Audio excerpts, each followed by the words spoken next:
Hi guys, welcome to this video. I'm Prashant, I'm the founder of Word Pandit, and I'm bringing this series of videos to you wherein I explain previous year CAT questions. Here we've got a CAT 2018 RC question and we are going to analyze it. Before we go through this, I would request you to watch the passage analysis video. That's going to help you understand the nuances of the passage.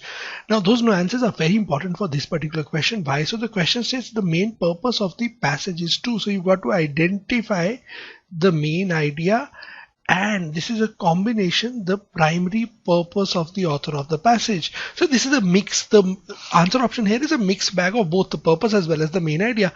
Now, what is the author of the passage doing here? The author of the passage is basically talking about accountability, right? And how technology is coming into the picture in order to account for people's jobs, and how we are using electronic management information systems in order to track the performance of people, in order to make them accountable, etc., etc., and how this approach of using technology is actually a piecemeal one and is not an effective one. The author points out to two important criterias in order to make sure that systems work. And which are these two important criterias? Accountability and autonomy, the two A's.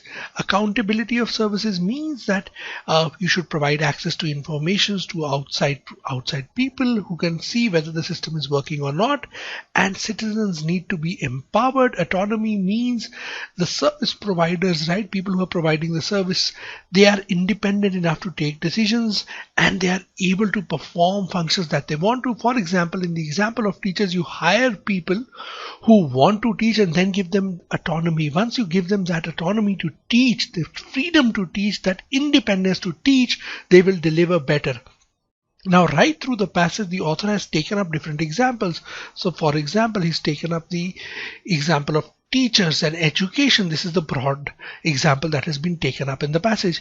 This is just an example in the passage. The passage is not about teachers. The passage is not about education. The passage is not about autonomy of teachers. The passage is not about contract teachers in Uttar Pradesh. The passage is about providing services, independence and accountability, adding those two factors to it and highlighting that technology alone is not sufficient to take care of these issues. That is what the passage is about. Now, option number D states, critique the government's involvement in educational activities and other implementation intensive services. This is not only about the government's involvement in educational activities and other services, right? This is about how our services work, both private and public, and the issues with those. Option number C, analyze the shortcomings of government appointed nurses and their management through technology. Nurses are just an example, as are teachers. This is not the main purpose of the passage. The passage is not about nurses. If this is the answer option, then the whole passage should be about nurses.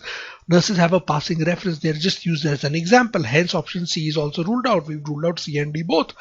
Option number B, find a solution to the problem of poor service delivery in education. As I highlighted earlier, this passage is not about education, teachers, etc., etc. This passage is about improving services and what is it that we need to do in order to improve these. Hence, this option is also ruled out. Option number A, our correct answer, argue that some type of services, these are implementation intensive services, can be improved by providing independence and requiring accountability. So autonomy and accountability, those are the two things that the author has supported, and these find mention in option number A. Hence, the correct answer here is option A. Hopefully, so you are clear with the question now and you've understood the reasoning and approach for it.